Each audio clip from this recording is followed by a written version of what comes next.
Halo semuanya, selamat datang di Comic Universe. Kali ini saya akan membahas manhwa baru yang berjudul Dark Swordman. Cerita dimulai ketika terjadi sebuah peperangan besar melawan satu makhluk yang sangat kuat. Orang-orang sedang berjuang saat ini untuk mengalahkannya. MC kita juga sedang berada di tengah-tengah medan tempur. Dia mencoba untuk terus berdiri dengan bantuan pedang yang menancap di tanah. Namun ketika dia sudah yakin akan mengalahkan makhluk asing itu, tiba-tiba sebuah tembakan sinar merah menembus tubuhnya dalam sekejap. Matanya terbuka lebar memandangi luka yang ada pada tubuhnya. Sebuah lubang penuh darah akibat sinar merah tadi. Selain itu, dia terjatuh ke tanah karena luka. Dia terkena serangan yang fatal. Tubuhnya kini bersimbah darah.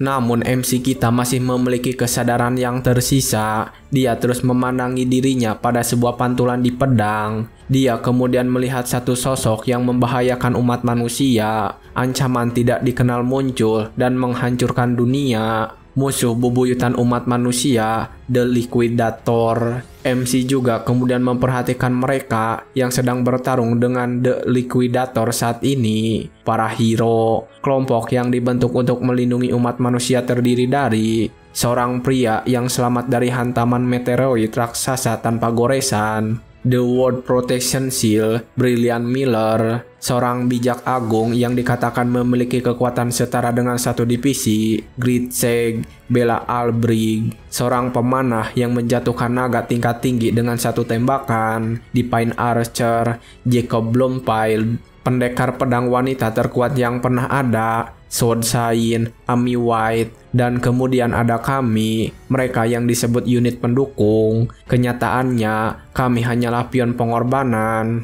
Dan inilah MC kita, Foot Soldier, Grayli. Grayli terus menyaksikan para hero lulusan dari Akademi Persatuan Dunia yang terus bertarung melawan The Liquidator. Dia terus menyaksikan pertarungan mereka sambil membandingkan perbedaan kekuatan mereka yang sangat jauh. Hingga akhirnya, Grayli tiba-tiba menangis karena merasa dunia tidak adil. Padahal dia juga sudah berjuang sangat keras. Saat ini, Amy White melancarkan sebuah serangan cahaya yang sangat banyak. Dan itu berhasil melukai salah satu bagian tubuh The Liquidator. Dan karena hal itu, The Liquidator mengeluarkan kekuatan aslinya sambil berbicara kepada mereka. "Oh, bagus sekali. Kau melukaiku. Haruskah aku berhenti bermain-main?" Ketika sepasang lingkaran spiral yang berwarna merah muncul di sisi The Liquidator, dia langsung melakukan sebuah serangan. Dan dengan satu serangan itu, semua hero yang kuat langsung dikalahkan. Mereka semua langsung mati saat itu. Grayli membuka matanya lebar ketika melihat mereka semua terbunuh. Dia tidak menyangka jika selama ini The Liquidator hanya bermain-main. Grayli kemudian menutup matanya karena kelelahan, sambil berharap ada cara untuk memenangkan pertarungan ini. Akhirnya, Grayli tak sadarkan diri di medan pertempuran itu. Namun setelah beberapa saat, dia terbangun dan tersentak kaget. "Hah? Tunggu, sudah berapa lama sejak jantungku tertusuk? Kenapa aku masih hidup?" Namun ketika dia sedang menatap dirinya pada sebuah darah yang menggenang, Grayli mendengar suara yang memanggilnya. "Aku telah menemukanmu, majulah, kau yang memegang kekuatan besar." Setelah mendengar suara misterius itu, Grayli matanya terbuka lebar. Dia tiba-tiba berada pada sebuah tempat sunyi yang tidak diketahui. Grayli menganggap kalau dirinya kini sudah berada di alam baka. Namun tiba-tiba pandangannya berhenti ketika melihat satu sosok misterius yang sedang duduk di singgasananya. Sosok itu lalu berbicara kepada Grayli yang sedang menatapnya. "Kau belum binasa, luka fisik di tubuhmu sudah sembuh." Grayli kaget ketika melihat gambaran tubuhnya yang benar-benar sudah sembuh. Grayli lalu menganggap kalau sosok inilah yang menyembuhkan dirinya. Namun sosok itu membantah dan mengatakan dia sembuh karena kekuatannya sendiri. Grayli langsung terdiam dan bertanya-tanya tentang kekuatan itu.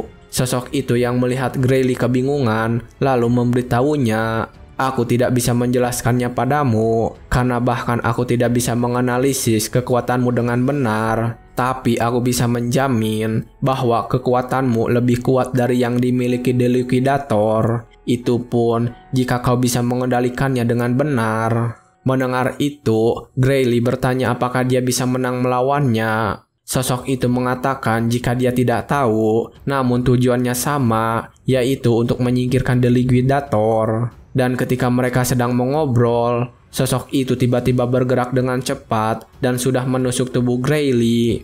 Setelah melakukan itu, sosok tersebut menyuruh Grayli pergi dari sana. Luka yang diberikan sosok itu tiba-tiba bersinar terang. Sebuah jam besar berada di belakang Grayli. Sosok itu mengatakan sesuatu ketika proses itu berlangsung. Dia mengatakan kalau dia akan meminjamkan kekuatannya. Dan setelah beberapa saat, Grayli sudah kembali ke tubuhnya lagi. Dia mulai bangkit dan mencoba meraih pedangnya. Lalu dari pedang itu, mulai keluar sebuah energi hitam yang misterius. Sampai akhirnya, seluruh pedang itu berubah dipenuhi energi tersebut. Ketika Grayli sedang memandangi pedangnya dengan penuh kebingungan, sosok tadi berbicara lagi. Ini adalah kekuatanmu. Kekuatanku bukan sesuatu yang bisa kau lihat dengan mata telanjang. Grayli lalu bilang kalau dia sudah mengerti dan segera menggunakan pedang itu.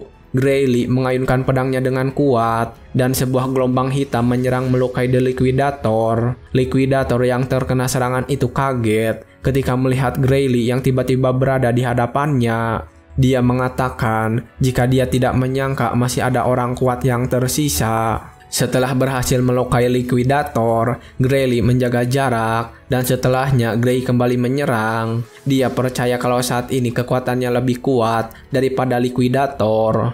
Namun Liquidator yang mendengar itu merasa diremehkan. Lambang di wajahnya langsung bersinar dan dalam sekejap Gray terkena sebuah serangan sampai membuat tubuhnya terpisah. Darah menyembur dengan deras. Liquidator kemudian berbalik dan memuji keberhasilan Gray ketika itu.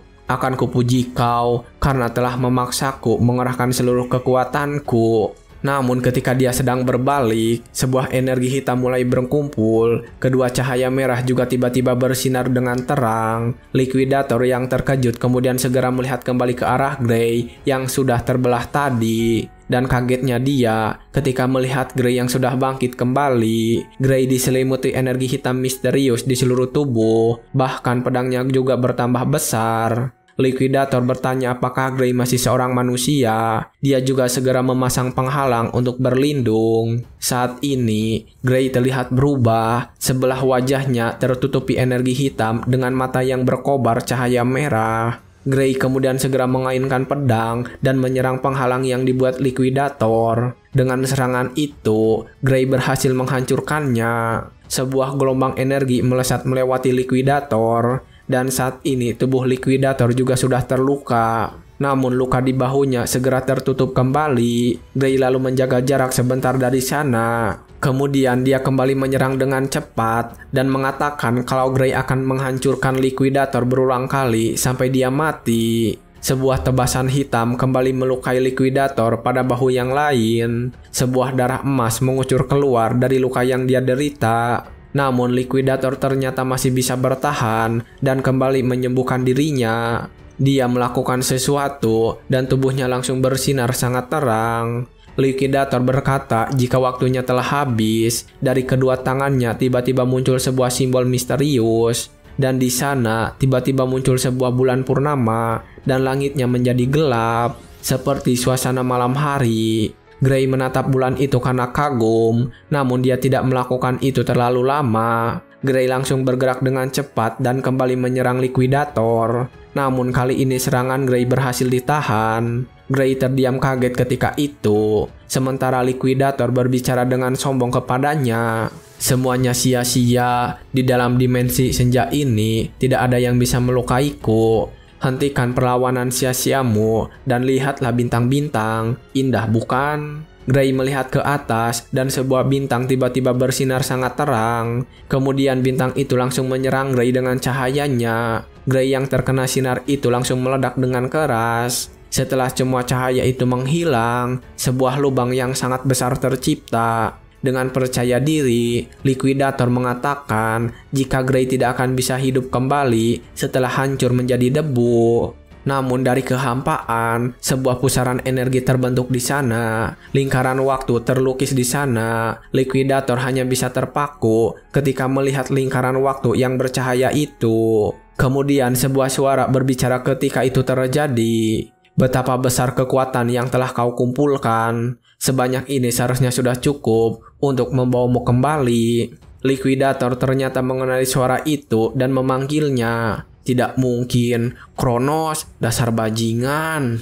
Namun Kronos tidak peduli dengan Liquidator dan terus berbicara sendiri sambil terus melakukan sihirnya untuk menyelamatkan Grey. Bisakah kau mendengarkanku? Kau yang memegang kekuatan besar, menggunakan seluruh kekuatanku, aku akan mengirimmu kembali ke masa lalu. Aku percaya nasib dunia ini padamu. Lingkaran waktu itu akhirnya bercahaya sangat terang dan mulai aktif. Angka-angkanya mulai keluar dari sana dan memudar perlahan. Setelah menyentuh angka 1, cahaya emas bersinar dan Grey akhirnya membuka mata di sebuah padang rumput dengan cuaca cerah. Grey lalu bangun dan dia dapat melihat desa kelahirannya, desa Renado. Grey tidak menyangka bisa kembali melihat desanya yang hancur 15 tahun lalu. Namun seketika itu Grey teringat jika Kronos mengatakan akan mengirim dia kembali ke masa lalu. Seketika Grey terkejut dan matanya terbuka sangat lebar. Namun karena terlalu bersemangat, Grey tiba-tiba merasakan luka di tangannya dan langsung memeriksanya. Luka ini benar, sekitar waktu ini aku sedang dibully oleh Beldr dan yang lainnya. Aku tidak bisa membiarkan diriku dikalahkan oleh orang-orang seperti mereka. Tapi orang-orang itu kuat, aku tidak bisa mengalahkan mereka. Dan ketika itu, Grey malah mengingat kembali The Liquidator, musuh semua umat manusia. Karena sudah mengetahui begitu kuatnya Liquidator, Grey berpikir dengan tenang. Grey akan memikirkan cara menghadapi mereka. Begitu dia menjadi kuat karena tidak ingin terluka. Grey kemudian segera kembali dari sana untuk pulang. Namun baru saja memasuki hutan itu, sialnya Grey malah dicegat oleh Beldr. Beldr datang untuk mencari Grey dengan membawa teman-temannya. Beldr kemudian langsung melemparkan sebuah pedang ke tanah di depan Grey. Beldr mengatakan kalau Grey harus mengadakan pertarungan pura-pura dengannya. Namun Grey segera menolak itu dengan mengatakan kalau lukanya belum sembuh total. Dia akan bertarung kalau lukanya sudah sembuh. Namun sekali lagi Beldr memaksa Grey. Beldr mengatakan untuk jangan khawatir karena pedang yang digunakan adalah pedang tumpul yang aman. Grey tetap saja menolak karena dia tidak ingin menambah luka lagi di tubuhnya. Namun itu malah membuat Beldr marah. Beldr menghantamkan pedangnya ke tanah, lalu dia langsung bergerak maju menyerang Grey. Dia mengatakan jika Grey boleh bertarung dengannya tanpa menggunakan senjata. Grey saat itu ketakutan karena melihat Beldr melaju dengan cepat. Dia kemudian teringat sesuatu di kehidupannya yang dulu. Sebelum aku dikirim kembali, seorang mantan dokter militer memberitahuku ini. Alasan ilmu pedangku tidak berkembang adalah karena cedera yang kualami saat kecil. Kalau dipikir-pikir, mungkin disinilah hidupku sebagai pecundang dimulai. Namun ketika dia pesimis begitu, Grey tiba-tiba bisa menghindari serangan Beldr yang datang kepadanya. Grey kaget ketika dia bisa menghindarinya. Itu tidak terjadi sekali. Grey kembali menghindari serangan Beldr yang berikutnya. Grey merasa kalau serangan Beldr cukup lambat di matanya. Namun sering pertarungan berjalan, Grey menyadari kalau bukan itu masalahnya. Namun dirinya lah yang sudah bertambah cepat. Grey kemudian bergerak dengan cepat menghindari serangan yang datang dan menuju pedang yang terletak di tanah dan mengambilnya. Grey akhirnya menyadari jika pengalaman tempur dari kehidupannya yang dulu tidak hilang dan ikut bersamanya kembali ke waktu ini. Ketika Beldr menyerang Grey yang sedang melamun, Grey langsung menebas pedangnya untuk melawan. Ketika pedang mereka beradu, Beldr terlihat kesakitan dan menahannya. Grey yang melihat itu langsung mengetahui kalau Beldr adalah seorang amatir dan langsung merasa kasihan. Namun Grey segera menghilangkan pikiran itu. Dia mengingat kalau Beldr adalah orang yang akan membuatnya sengsara. Grey kemudian langsung menyerang lagi dan berhasil membuat Beldr melepaskan pedang. Beldr hanya menggerutu kesal ketika pedangnya terjatuh.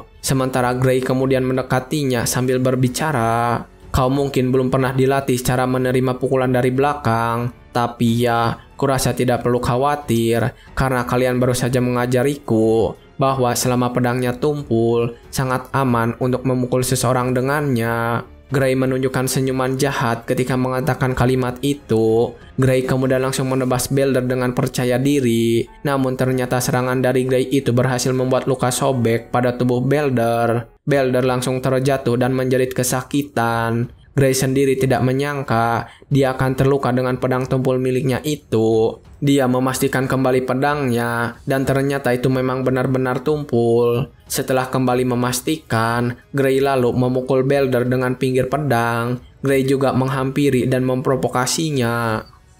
Ada apa? Kenapa kau teriak terus? Satu orang yang bilang pedang tumpul aman adalah dirimu, bukan? Melihat senyum itu, Beldar menjadi sangat ketakutan. Dia kemudian berteriak meminta bantuan teman-temannya untuk membantai Gray. Namun mereka tidak berani setelah melihat kekuatan Gray saat ini. Tetapi karena paksaan dari Beldar, mereka memaksakan dirinya. Mereka bergerak bersama-sama untuk menghajar Gray. Gray sangat tenang ketika dia sudah dikepung begitu. Dan karena mereka tidak berhenti, Gray tidak punya pilihan lain selain melawan mereka. Setelah beberapa saat, Gray berhasil membuat mereka semua babak belur. Dan setelah membereskan itu, Gray bertanya sesuatu kepada mereka.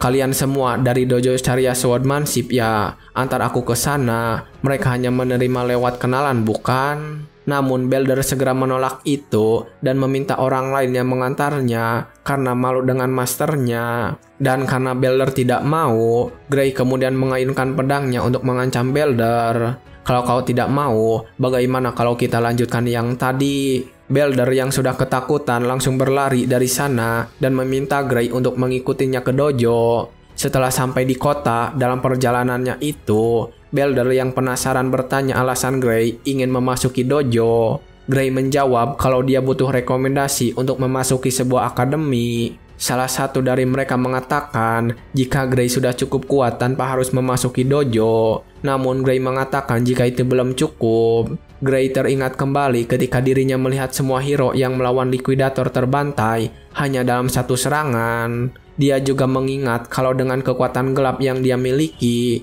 dia masih belum bisa mengalahkan likuidator. Ketika Gray memikirkan itu semua, tak terasa dia sudah sampai di dojo Sharia Swordsmanship. Sebelum memasuki dojo, Gray kemudian mengingat kembali semua pelajaran yang pernah dia dapatkan. Saat itu, aku rasa bisa mengendalikan dark power. Yang aku fokus saat itu adalah swordsmanship yang diajarkan oleh Sword Science. Jika saja aku berlatih lebih lama lagi dan bisa mencapai setara dengan Sword Science, mungkin hasil pertarungannya akan berbeda. Mungkin itu kenapa Kronos mengirimku ke sini. Akhirnya Gray saat ini sudah berada di dalam dojo dan di sana seorang perempuan sedang memarahi Beldar dan temannya itu. Perempuan ini adalah Sharia, si instruktur dojo. Sharia memarahi mereka karena Beldar menggunakan ilmu pedang Sharia untuk menghajar warga sipil. Beldar kemudian mencoba beralasan kalau itu hanyalah sebuah latihan. Sharia yang mendengar itu semakin marah dan langsung menamparnya dengan pedang kayu sampai terhempas jauh. Sharia mengacukan pedangnya ke bawah Beldar dan tidak terima alasan itu. Sharia juga langsung mengeluarkan mereka dari dojo. Kalian semua bukan lagi murid dojo mulai sekarang. Pergi dan jangan kembali. Beldar dan kawannya kemudian langsung pergi meninggalkan dojo bersama-sama. Sementara saat ini, Sharia berlutut dan memohon maaf atas tindakan mantan muridnya itu. Dan setelah Gray menerima permintaan tersebut, Sharia langsung membahas masalah Gray yang ingin mendapatkan rekomendasi dari akademi. Gray tentu saja langsung mengakui itu. Setelah mendapat kebenaran tersebut, Sharia mengambil pedang kayunya sambil memberitahukan sesuatu. Sebagai permintaan maaf atas apa yang mantan muridku lakukan, sebanyak yang aku inginkan untuk menulis surat rekomendasi, aku harus mengetes kemampuanmu dulu. Gray langsung setuju untuk mengikuti ujian darinya dan langsung mengambil pedang kayu juga. Dan setelah mereka berdua bersiap, Sharia mengatakan jika Gray boleh menyerang dirinya terlebih dahulu. Gray tidak membuang kesempatan itu dan langsung saja menyerang dengan kemampuan yang dia miliki. Sharia menerima semua serangan itu sambil terus menilai kemampuan Gray. Sharia merasa kalau serangan yang diberikan cukup bagus untuk anak seusianya. Bahkan Sharia menebak jika Gray sudah memiliki pengalaman bertarung sebelumnya dan mengatakan jika Beldar bersama temannya bukanlah tandingannya. Semakin lama pertarungan berlanjut, Saria merasa beberapa serangan dari Gray ada yang mirip dengan gaya pedang akademi. Saria mengatakan jika Gray memiliki bakat seperti berlian di dalam lumpur. Dan setelah mengatakan itu, Saria kemudian mengerahkan semua kekuatannya kali ini dan mulai serius. Tapi ternyata ketika dia mulai melakukan serangan yang serius, Gray masih tetap saja mampu mengimbangi semua gerakannya. Saria lalu merasa ada yang aneh karena Gray bisa mengimbangi kemampuannya. Saria juga saat ini malah ingin mengerahkan semuanya. Padahal aku hanya mengetes kemampuannya saja. Kenapa aku mengerahkan semuanya? Dan kenapa aku merasa sangat takut olehnya? Ketika Saria berpikir begitu, saat ini Gray matanya mulai mengeluarkan cahaya merah. Dan ketika Gray mengayunkan pedangnya, energi hitam tiba-tiba keluar dari pedang tersebut. Untungnya Saria berhasil menghindari serangan tiba-tiba itu. Dan ketika melihat Gray yang terlihat lemas setelah mengeluarkan kekuatan tadi, Saria mengambil kesempatan itu untuk mengakhiri duel. Namun ketika Saria mengayunkan pedangnya dengan kuat, dia terkejut ketika melihat seluruh bilah pedangnya telah menghilang. Pada potongan bilah pedang Saria, terlihat ada sedikit energi hitam yang membakar kayu itu. Sementara saat ini, Gray sendiri tidak fokus pada pertandingan. Dia malah sedang terkejut karena ternyata selama ini dia masih mempunyai kekuatan hitam itu. Namun ketika dia menyadarinya, Gray merasakan kesakitan di dalam tubuhnya. Gray langsung jatuh lemas dan berlutut ke lantai. Gray langsung menyadari jika tubuhnya tidak bisa menerima beban dari kekuatan tersebut. Gray kemudian mencoba berdiri meskipun gemetaran dan mengatakan dirinya baik-baik saja. Padahal dia sendiri sekarang sangat kesulitan untuk berdiri. Gray kemudian menatap Saria dan berpikir untuk memberitahu kekuatan miliknya. Namun Gray segera mengurungkan niatnya tersebut. Saat ini, Saria sedang menatap pedangnya yang terpotong sepenuhnya. Saria tidak menyangka kalau pedangnya akan terpotong oleh pedang kayu yang tumpul. Saria menyadari kalau itu adalah berkat kekuatan misteriusnya Gray. Namun dia tidak ingin membahasnya saat itu juga, karena Gray juga tidak mau memulai pembicaraan. Ketika Gray menanyakan apakah ada masalah dengan ujian kali ini, Saria langsung mengubah topik dan membicarakan tentang rekomendasi masuk ke akademi. Gray tidak menutupi dan mengatakan jika dia memang berniat untuk mendapatkan itu. Saria kemudian mulai berbicara tentang rekomendasi itu. Aku bisa memberikannya, apalagi untuk institusi edukasi yang terbaik di kerajaan, Akademi Royal. Tapi aku tidak merekomendasikannya padamu. Kamu tidak cocok pergi ke sana. Mendengar ucapan itu, Gray langsung murung. Dia menganggap jika dirinya belum cukup kuat untuk memasuki akademi. Namun ternyata dugaannya salah. Saria kemudian melanjutkan pembicaraan yang membuat Gray terkejut. Tempat yang seharusnya kamu tuju adalah Akademi Persatuan Dunia, bukan yang terbaik di kerajaan, tapi institusi terbaik di dunia. Kedua mata Gray terbelalak karena sangat kaget. Dia tidak menyangka jika dia akan mendapatkan rekomendasi ke akademi tempat di mana Sword Sign dan teman-temannya berasal. Gray yang sangat penasaran kemudian bertanya, apakah orang semacam dirinya akan bisa diterima di sana. Saria kemudian membantu menjelaskan kepada Gray, tidak mungkin, kamu sadar pada dirimu sendiri, tubuhmu masih belum cocok untuk menjadi seorang swordman. Jika Akademi Royal, kamu bisa menutupinya dengan bakatmu, tapi tidak akan bisa jika di Akademi Persatuan Dunia. Bagaimana kamu mendapatkan skill dengan tubuh kecilmu? Seketika Gray menyadari betapa jauh perbedaan dirinya dengan murid-murid monster yang berada di Akademi Persatuan Dunia. Ketika melihat Gray yang bersedih begitu, Saria kemudian mencoba menghiburnya dengan mengatakan kalau masih ada 9 bulan sampai ujian masuk berlangsung. Gray semakin pesimis ketika mendengar jarak yang sudah terlalu dekat. Namun sekali lagi, Saria mencoba memberikan solusi. Memang waktunya sedikit, tapi aku mau kamu percaya padaku. Selama 9 bulan, apa kamu siap untuk menderita? Gray mengatakan jika dia tidak mau menderita, tapi dia akan melakukannya. Dengan mata yang penuh percaya diri, Gray meminta tolong Saria untuk melatihnya selama 9 bulan. Ketika mendapatkan persetujuan dari Gray, Saria terlihat sangat bersemangat. Tiba-tiba matanya pun menyala. Akhirnya mereka memulai latihan. Hari demi hari terus berlanjut dengan latihan yang sangat berat. Bahkan Gray juga harus mendapatkan semacam makanan yang menantang. Singkat cerita, 8 bulan pun berlalu.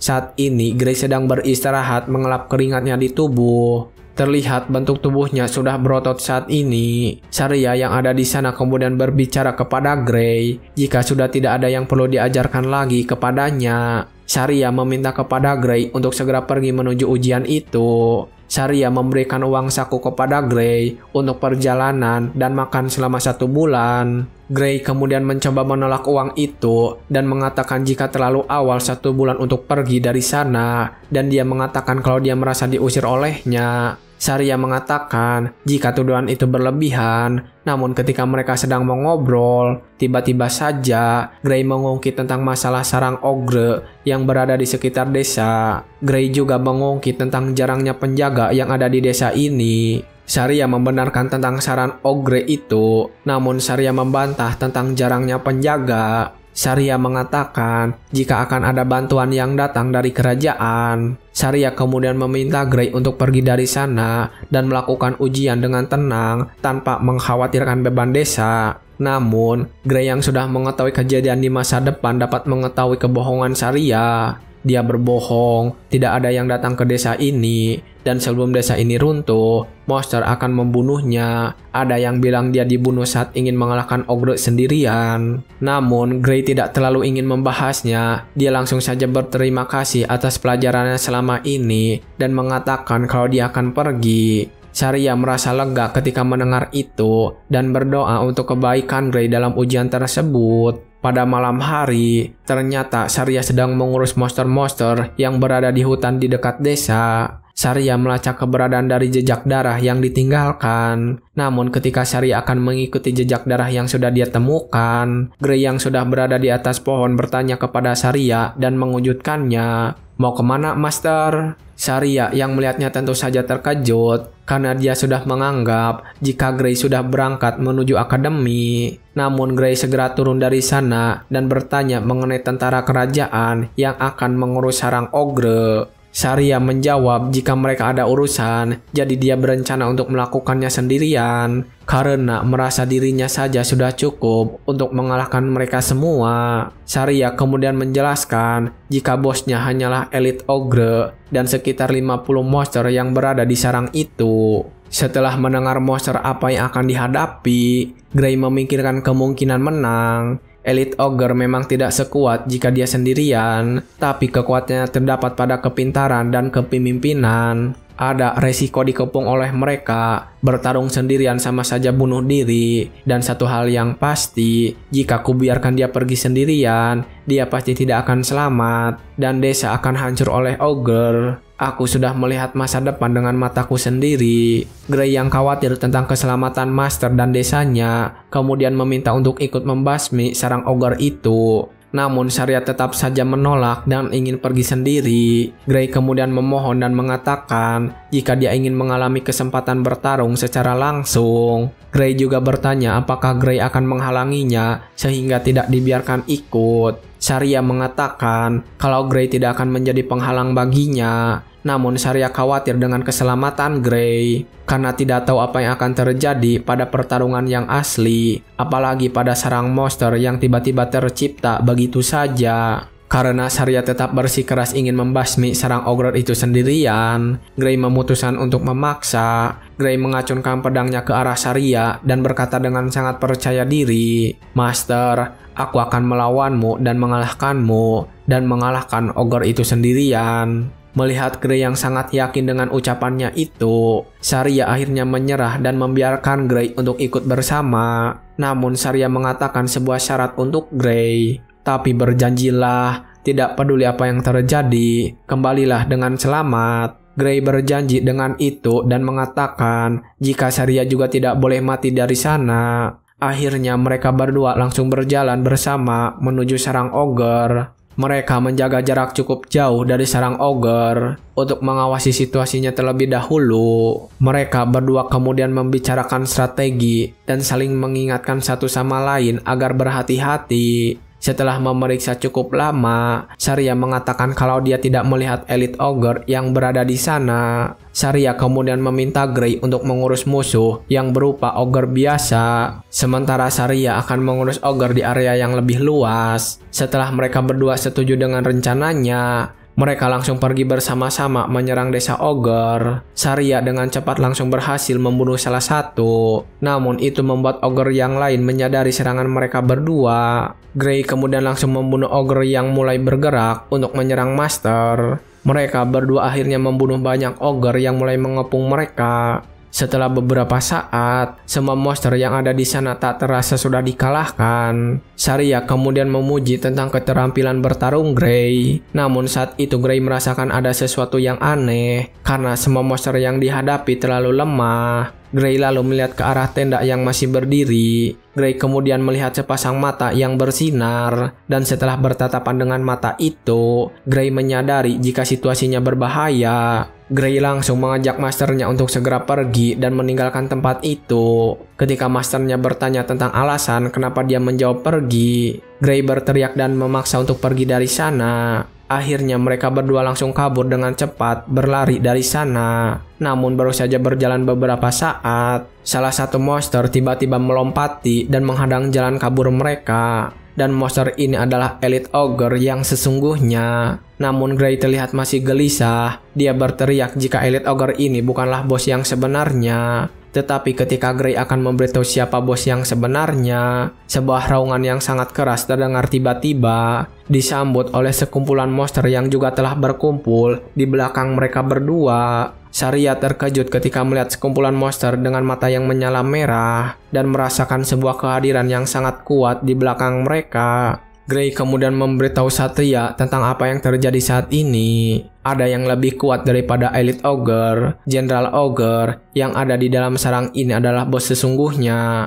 Mendengar apa yang dikatakan oleh Grey, Saria menjadi cukup panik. Pasalnya, General Ogre tidak bisa dikalahkan dengan hanya mereka berdua saja. Melihat kemungkinannya, Saria mengajak Grey untuk pergi dari sana dan bergerak melawan Elite Ogre yang menutup jalan keluar. Namun ketika dia mencoba, Saria terkejut karena serangan yang dia berikan langsung sembuh begitu saja. Grey yang sedang bertarung dengan monster yang lain kemudian menjelaskannya lagi. Kalau serangannya itu percuma karena raungan General Ogre meningkatkan kekuatan dan penyembuhan seluruh monster. Dan itulah alasannya kenapa seluruh monster menjadi sangat kuat. Karena melihat situasinya yang sudah seperti itu, Grey kemudian meminta masternya untuk mengulur waktu dengan menahan mereka semua. Saria terkejut ketika mendengar itu dan bertanya dengan panik apa rencana yang dimiliki oleh Grey. Grey kemudian mengatakan jika dia tidak punya pilihan lain selain mengalahkan General Ogre yang ada di sana. Grey kemudian mencoba secepat mungkin untuk mendekati General Ogre. Namun monster-monster yang lain selalu saja menghalanginya. Tetapi ketika Grey sedang berusaha dengan secepat mungkin, tiba-tiba pedang miliknya hancur ketika melawan ogre yang satu ini. Grey kemudian mengambil pedang cadangannya untuk melawan ogre yang masih menghalanginya. Namun Grey sudah memperkirakan jika pedangnya tak akan bertahan lebih lama lagi. Tepat ketika dia memikirkan itu, Saria tiba-tiba memberikan pedangnya dengan mengatakan jika Grey boleh menggunakannya. Grey berterima kasih atas pedang itu dan kembali menyusun rencana. Grey kemudian menarik pedang yang baru dia dapatkan. Grey langsung berlari dengan cepat sambil mengalahkan monster yang berada pada jalurnya. Namun tetap saja Grey mengalami kesulitan karena jumlah monster yang terlalu banyak. General Ogre juga sekali lagi berteriak dan meraung dengan keras untuk menambahkan kekuatan para pasukannya. Karena raungan itu, para ogre menjadi semakin mengamuk dan bahkan lebih kuat lagi daripada sebelumnya. Grey terlihat kewalahan ketika menghadapi monster yang sudah diperkuat lagi. Namun Grey tidak ingin menyerah begitu saja. Grey kemudian mencoba untuk melewatinya dengan cepat dan mencoba untuk tidak melawan mereka. Grey berniat untuk langsung bergerak maju ke tempat General Ogre. Namun baru saja berlari beberapa saat, seekor ogre melompat dan menangkapnya. Bahkan ogor-ogor yang lain terus berdatangan ke tempatnya dan bunuh diri untuk membuat pedang Grey tumpul. Kali ini juga ada seekor ogor yang melompat cukup tinggi dan sudah bersiap dengan tinju. Grey yang melihat itu kemudian mencoba bertahan dengan pedangnya. Namun akibatnya Grey terlempar cukup keras karena pukulan itu. Bahkan pedang miliknya hancur begitu saja. Kini hanya tersisa satu pedang terakhir yang dimiliki. Dan Grey masih terlalu jauh dari tempat Jenderal Ogre. Karena sudah mengalami peperangan yang cukup hebat dari kehidupan sebelumnya. Grey sadar kalau dirinya tidak akan bisa menang melawan mereka semua yang bahkan sudah diperkuat. Dan karena itu, Grey segera berteriak kepada masternya. "Master, tolong lari. Larilah selagi mereka fokus padaku." Namun Saria malah meminta maaf karena dia tidak bisa melakukan itu. Saria mengatakan jika dia sudah tidak bisa berlari lagi. Terlihat saat ini Saria sudah mendapatkan luka yang cukup parah di sebelah kaki. Melihat masternya dalam keadaan seperti itu, Grey mulai kehilangan harapan. Dia kemudian terus bertarung dengan pikiran yang bermain di kepalanya. "Aku sudah kehabisan pilihan. Aku kembali ke masa lalu agar bisa mengalahkan The Liquidator. Dan semua akan berakhir di tempat seperti ini." Tidak, ini belum berakhir. Jika itu kekuatan dari waktu itu, selama aku bisa memanfaatkannya, bahkan semua musuh ini. Grey kemudian memejamkan mata dan mencoba kembali mengingat ketika dia menggunakan kekuatan kegelapan pada kehidupan sebelumnya. Setelah beberapa saat, tiba-tiba sebelah matanya menyala kemerahan. Kekuatan kegelapan itu akhirnya muncul dan bisa dirasakan oleh Grey. Grey segera menggunakan kesempatan itu dan mengayunkan pedangnya yang telah dipenuhi kekuatan kegelapan. Dalam satu kali tebasan, Grey berhasil mengalahkan semua monster yang ada di hadapannya. Grey kemudian tersenyum kepada masternya dan mengatakan jika dia tidak apa-apa. Bertepatan dengan itu, serangannya berhasil memenggal kepala ogre yang berada di ujung sana. Dan karena Jenderal Ogre sudah dikalahkan, serangan dari Elite Ogre menjadi melemah. Saria akhirnya bisa mengalahkannya dengan sangat mudah. Setelah mengalahkan semua monster itu, mereka berdua berkumpul kembali. Dalam keadaan itu, Grey meminta maaf kepada masternya. "Entah bagaimana kita berhasil. Maaf, aku mematahkan pedangmu." Saria mengatakan jika dia tidak keberatan karena dia telah menyelamatkan hidupnya. Saria juga mencoba bertanya tentang kekuatan yang dipakai oleh Grey. Namun saat itu,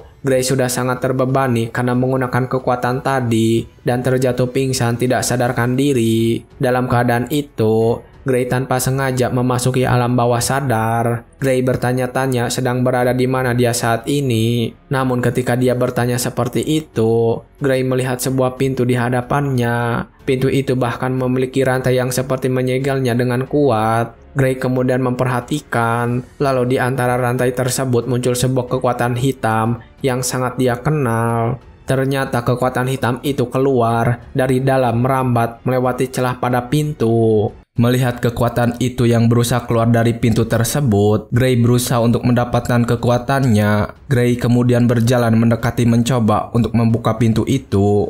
Namun dalam sekejap, dia merasakan kematian sedang bergerak memeluknya. Dan karena merasakan hal itu, Grey segera bergerak menjauh dari pintu tersebut. Dia juga langsung menelan ludahnya. "Aku tidak tahu kenapa, tapi aku tahu pasti bahwa jika aku membuka pintu ini dengan keadaanku sekarang, aku akan mati." Tepat ketika Grey berpikir seperti itu, ada suara misterius yang berbicara kepadanya. Suara itu mengatakan jika pilihan yang diambil Grey saat ini adalah pilihan yang bijak. Tepat ketika dia mendengar suara itu, Grey akhirnya sadar kembali di dunia nyata. Saat Grey membuka matanya di ruangan itu, Saira ternyata sedang berada di sana. Saira sangat terkejut ketika melihat Grey akhirnya terbangun dari tidurnya. Grey kemudian bertanya dirinya sedang berada di mana. Saria memberitahu jika dia sedang berada di klinik desa dan sudah tidak sadarkan diri selama 5 hari.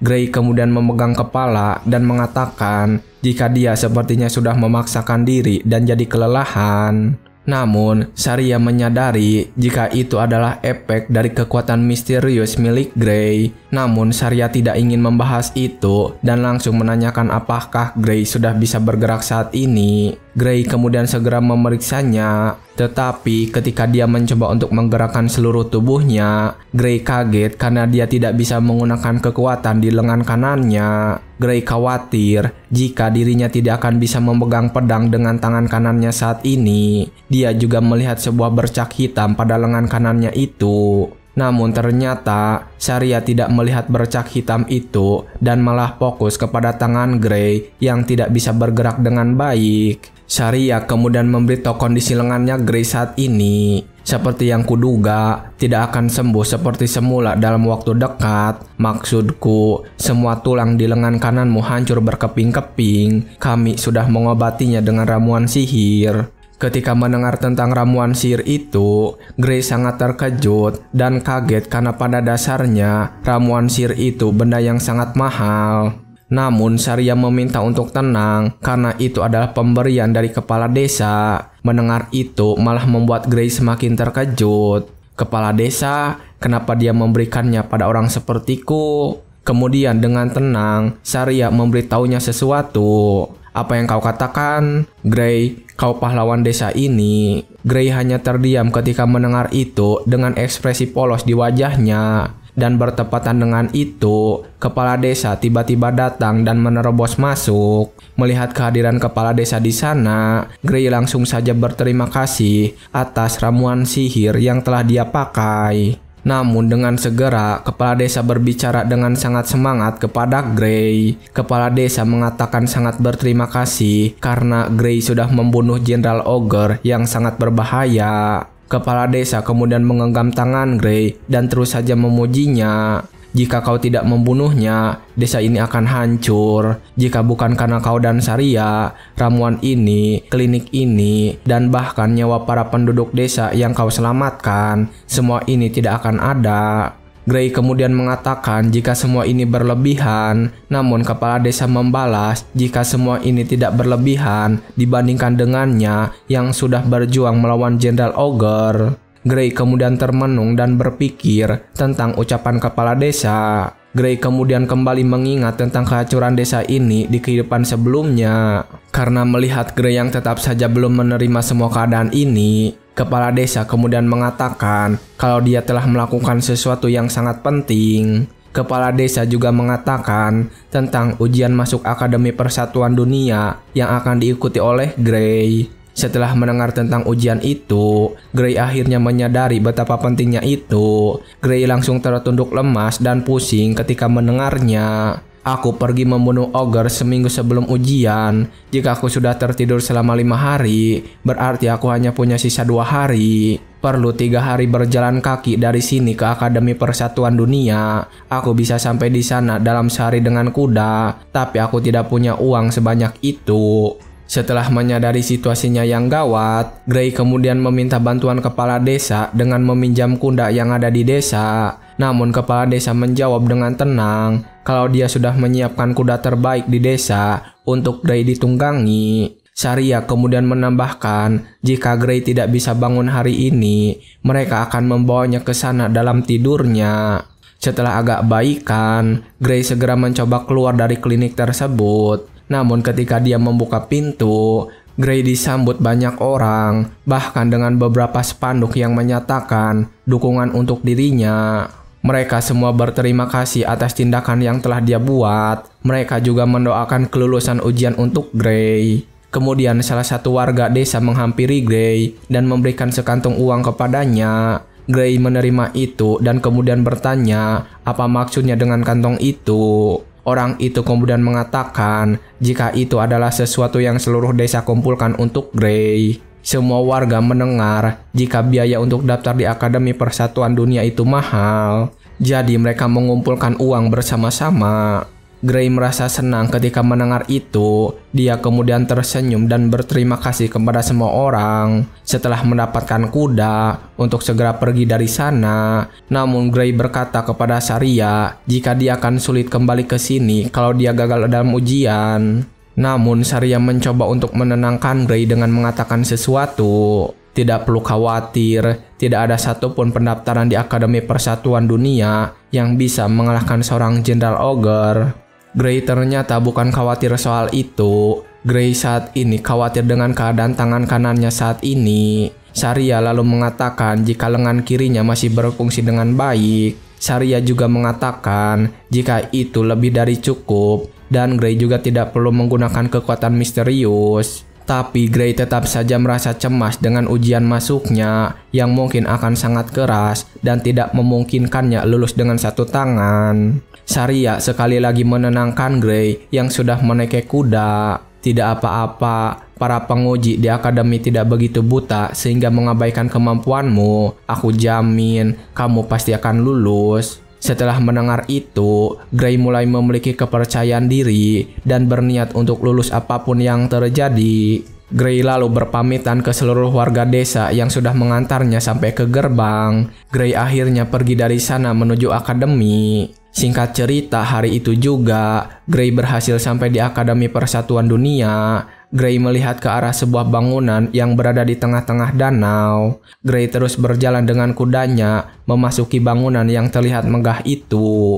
Singkat cerita, saat ini dia sudah berkumpul dengan calon murid yang mengikuti ujian di sana. Kelihatannya banyak sekali anak-anak muda yang berkumpul. Saat dia sedang berada di sana, seseorang mengumumkan jika pembagian tiket ujian dimulai saat ini. Ketika menunggu pembagian tiket, Gray mendengar orang-orang mengatakan kalau hanya sekitar 20 dari mereka yang akan lulus dari ujian. Ketika semua murid sedang membicarakan itu, seorang profesor yang bernama Ariel sudah datang ke hadapan mereka. Profesor Ariel kemudian langsung memulai saja membagikan tiket ujian. Profesor Ariel menjentikan jarinya dan meminta peserta ujian untuk mengambil kertas yang muncul di hadapan mereka. Tepat setelah dia menjentikan jari, sebuah cahaya berwarna emas menyebar ke seluruh ruangan. Cahaya itu sampai kepada para peserta, dan setelahnya cahaya itu membentuk sebuah kertas. Di dalam kertas itu terdapat nomor peserta ujian dan jurusan yang akan mereka tuju. Profesor Ariel kemudian menjelaskan tentang kertas tersebut. Sepertinya semua sudah mendapatkannya. Beberapa dari kalian mungkin terkejut melihat bahwa tidak ada yang tertulis di sana, kecuali nomor dan jurusan kalian. Tenang saja, memang seperti itu setiap tahun. Akademi Persatuan Dunia tidak membeda-bedakan berdasarkan usia, jenis kelamin, kebangsaan, status, atau apapun. Bahkan nama kalian tidak ada artinya bagi kami. Hanya mereka yang lulus ujian dan berhak menyeberangi jembatan yang akan ditanyai nama mereka. Kalian bahkan bisa memberi kami nama palsu jika mau. Sementara itu saat ini, Gray sedang terkejut melihat kertas yang bertuliskan tentang jurusan yang akan dia tuju. Padahal saat ini Gray tidak sedang membawa pedang. Profesor Ariel kemudian berbicara lagi. Dia mengatakan jika dia sudah menugaskan mereka hanya dengan melihat dari penampilan mereka. Dan jika ada kesalahan dalam jurusan itu, dia meminta peserta ujian untuk mengangkat tangannya. Pernyataan dari Profesor Ariel kali ini membuat para peserta ujian gaduh. Mereka tidak menyangka jika dia bisa menebak jurusan mereka semua dalam skala yang sangat besar. Namun karena tidak ada satupun peserta ujian yang mengangkat tangan, Profesor Ariel melangkah ke tahap selanjutnya. Profesor Ariel kemudian mengatakan jika dia akan mengumumkan jadwal ujian dan menuliskannya di tiket yang mereka dapatkan. Gray segera melihat tiket ujian yang dia dapatkan, dan ternyata dia mendapatkan ujian di hari pertama jam 11 pagi. Melihat waktu yang dia dapatkan, Gray merasa sedikit kecewa karena dia berharap mendapatkan waktu untuk menyembuhkan tangannya terlebih dahulu. Profesor Ariel kemudian menjelaskan tentang ujian yang akan mereka jalani. Ini adalah ujian praktek sekali coba. Jika terlambat, kau akan otomatis didiskualifikasi. Pastikan kalian datang tepat waktu. Kami juga tidak menerima permintaan pribadi untuk perubahan jadwal. Mendengar peraturan ujian yang begitu ketat, Gray memegangi tangan kanannya. Gray merasa khawatir karena dia tidak bisa mengerahkan banyak tenaga pada tangan dominannya. Gray berharap agar tangan kanannya bisa sembuh besok hari. Keesokan harinya, ketika akan menjalani ujian, Gray memegangi tangan kanannya. Dia terlihat sangat cemas karena tangannya ternyata tidak sembuh sama sekali. Namun ketika itu seorang panitia meminta Gray untuk bersiap dan menunggu di pintu masuk ke arena. Gray kemudian menghela napas dan mencoba untuk menenangkan diri agar kembali bersemangat dalam menjalani ujian. Gray terus saja memegangi tangan kanannya yang saat ini belum sembuh. Gray kemudian berencana untuk mengamati gerakan penguji ketika dia menunggu gilirannya untuk mencari celah menyerang. Ketika dia sampai di depan pintu masuk arena, seorang peserta ujian dan penguji sudah bersiap untuk duel. Peserta ujian itu menggunakan pedang yang cukup besar. Peserta ujian kemudian langsung mencoba menyerang dengan kekuatan penuh di awal. Namun ternyata sang penguji berhasil menghindari serangan itu dengan mudah. Peserta ujian kemudian mengayunkan pedangnya dengan kedua tangan.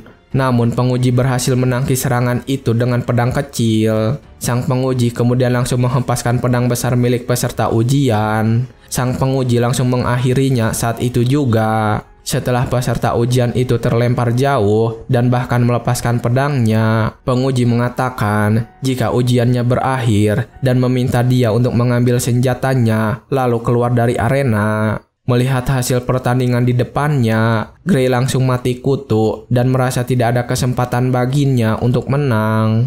Namun, penguji segera memanggil Gray untuk segera melaksanakan duel. Tepat ketika dia sudah menaiki arena, penguji langsung mengatakan jika Gray boleh menyerang lebih dulu.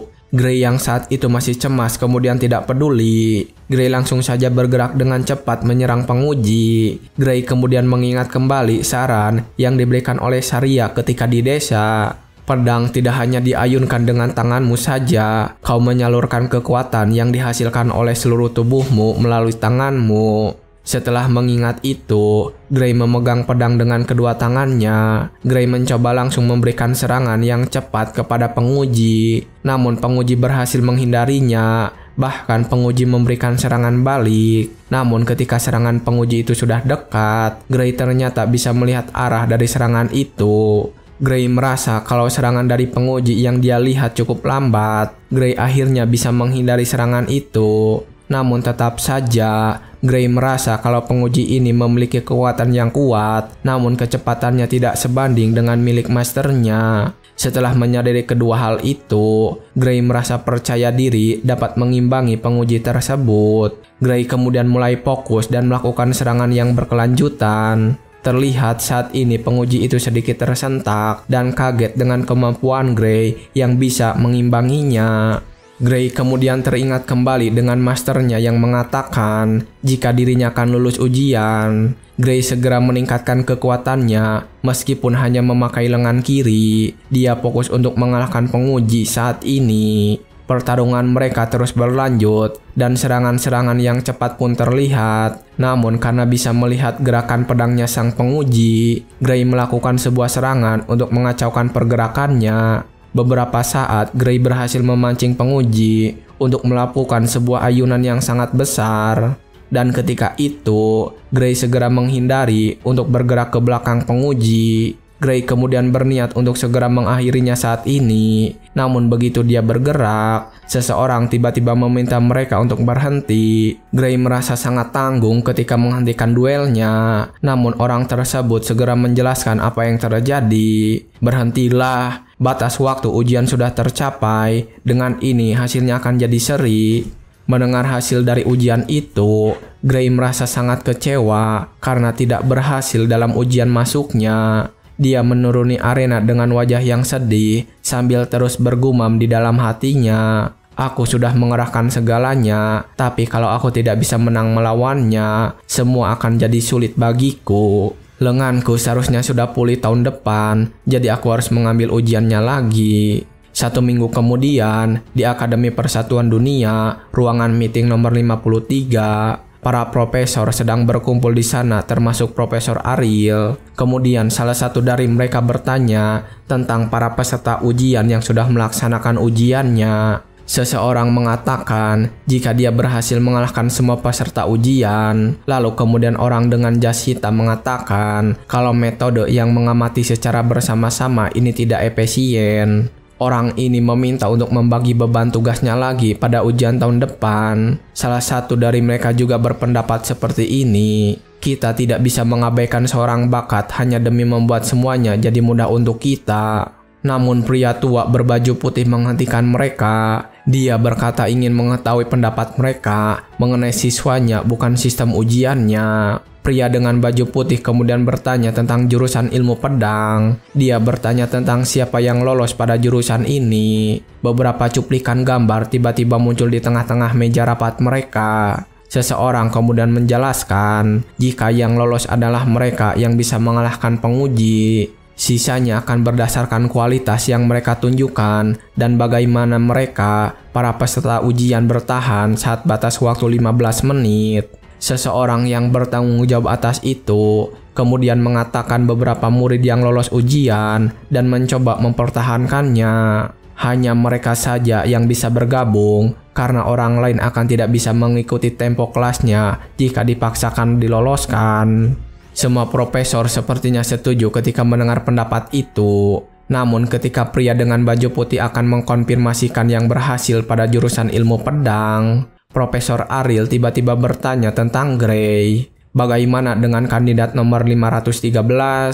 Mendengar pertanyaan dari Profesor Ariel, mereka kemudian memutar kembali video rekaman pertandingan Gray. Mereka mengatakan jika Gray memang terlihat akan menang, tapi mereka tidak menyukai Gray yang menggunakan jebakan untuk mengalahkan penguji. Mereka juga mengatakan jika tekniknya bagus, namun kekuatannya kurang. Mereka mengatakan kalau dia tidak layak dari awal sampai akhir. Dan akhirnya mereka memutuskan Gray tidak akan diloloskan.